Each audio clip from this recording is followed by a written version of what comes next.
New York City is one of the rare places whose influence is much larger than its physical size. On the map, it occupies just over 300 square miles at the southern tip of New York State. In reality, it functions as a global command center for finance, culture, media, immigration, technology, fashion, and diplomacy. More than 8.5 million people live inside the city itself, and tens of millions more live in the wider metropolitan region around it. That combination of density and reach is what makes New York unusual. It is not simply a big American city. It is a place where money, people, languages, ambitions, and institutions are compressed into one urban machine. To understand New York, you have to understand how a harbor settlement became a city that can shape markets, culture, politics, and global imagination at the same time. New York's power begins with geography. The city sits on New York Harbor, one of the world's great natural harbors.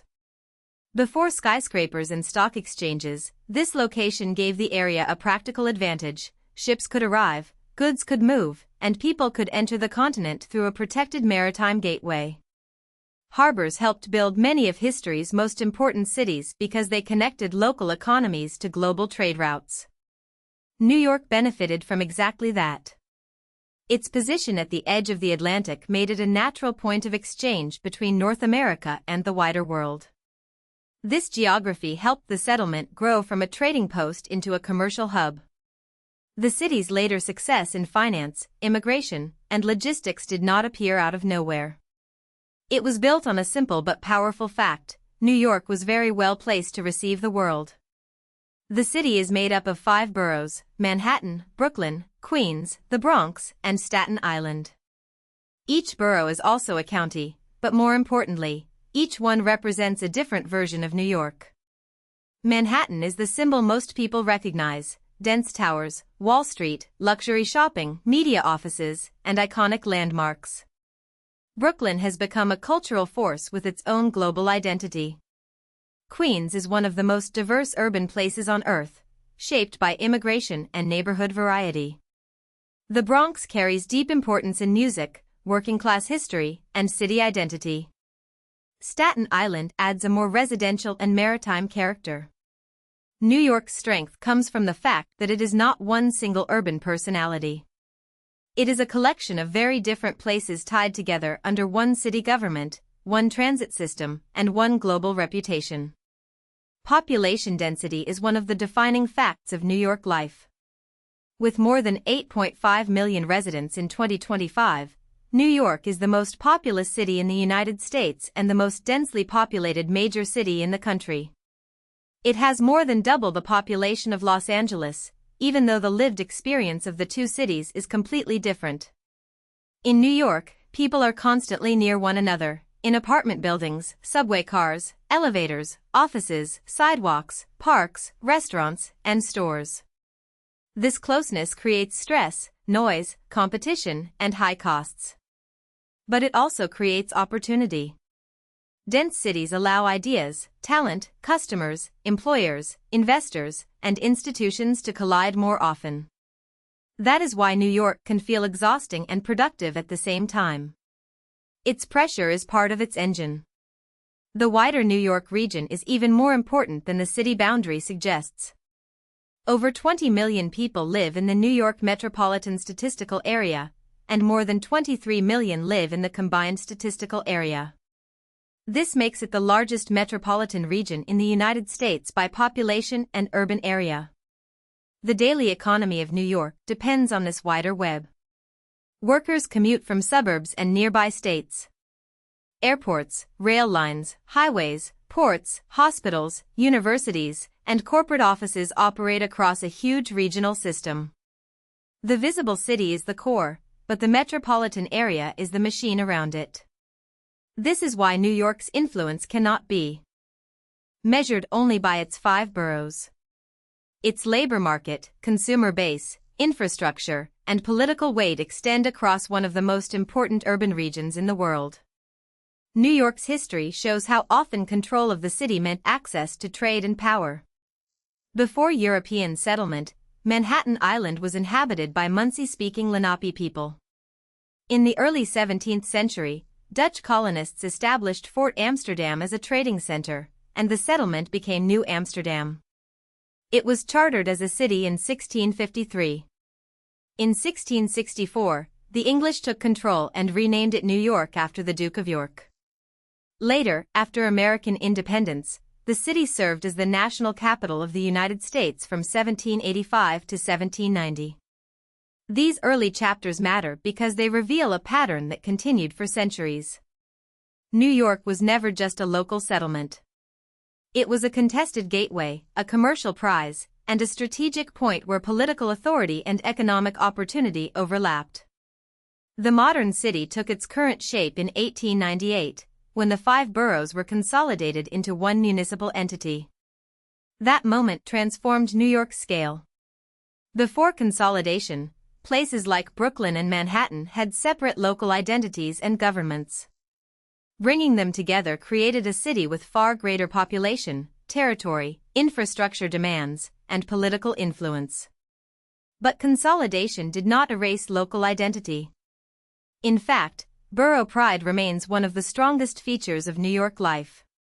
People often identify intensely with their borough, and sometimes with their neighborhood even more than with the city as a whole.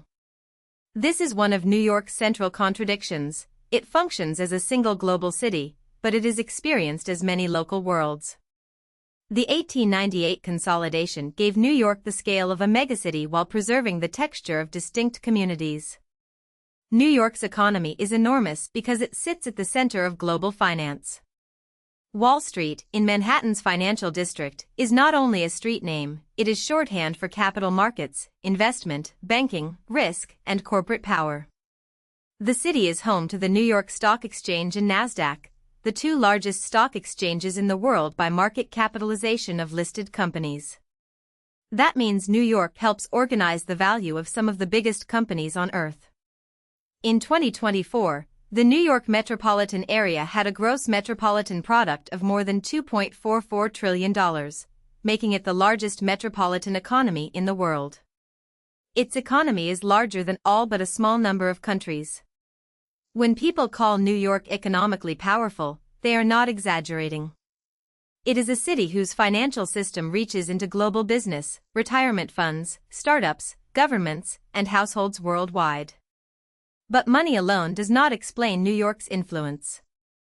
The city is also a cultural engine. It plays a major role in entertainment, media, art, fashion, publishing, theater, technology, academia, and scientific output. This matters because culture is how a city becomes familiar to people who have never been there. New York appears in films, television, music, books, news broadcasts, fashion campaigns, and social media. Its image travels constantly: yellow taxis, crowded streets, apartment windows, skyscrapers, theaters, bridges, and late-night lights. The city exports a feeling of ambition and intensity. That image can be romantic, stressful, glamorous, or harsh, but it is almost always recognizable. New York's cultural power turns the city into a global idea, not just a physical place. People move there not only for jobs, but for the possibility of becoming part of that idea. Immigration is one of the deepest forces shaping New York. The city and its metropolitan area have long served as a major gateway for legal immigration to the United States. As of 2023, the metropolitan region had about 5.9 million foreign-born residents, the largest foreign-born population of any metropolitan region in the world.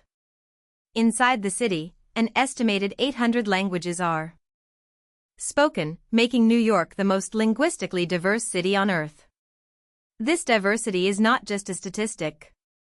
It shapes schools, restaurants, religious life, street commerce, politics, family networks, and neighborhood identity. New York renews itself because new arrivals continually bring languages, skills, customs, businesses, and ambitions. The result is a city that is deeply American and deeply international at the same time. Its global character comes from ordinary daily life as much as from banks or diplomats. New York's global role is also institutional. The headquarters of the United Nations are located in the city, making it one of the major centers of international diplomacy. This gives New York a political importance that is unusual for a city that is not the capital of its own country. Washington, D.C. is the seat of the United States government, but New York hosts the place where countries gather to debate conflict, development, humanitarian crises, international law, and global cooperation. Diplomats, journalists, policy experts, activists, and delegations all pass through the city as part of this diplomatic ecosystem. This reinforces New York's identity as a world city. It is a place where local subway delays and global negotiations can exist just blocks apart. Few cities combine everyday urban chaos with such formal international importance. The same forces that make New York attractive also make it extremely expensive.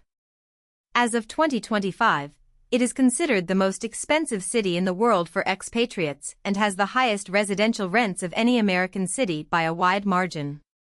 Manhattan, or New York County, is the most expensive U.S. county by average home price per square foot and produces the highest county GDP in the country. New York also has more billionaires, ultra-high net worth individuals, and millionaires than any other city by a significant margin. Luxury corridors like Fifth Avenue show the top end of this wealth. But the cost of access is severe. Housing pressure, rent, and competition make the city difficult for many residents.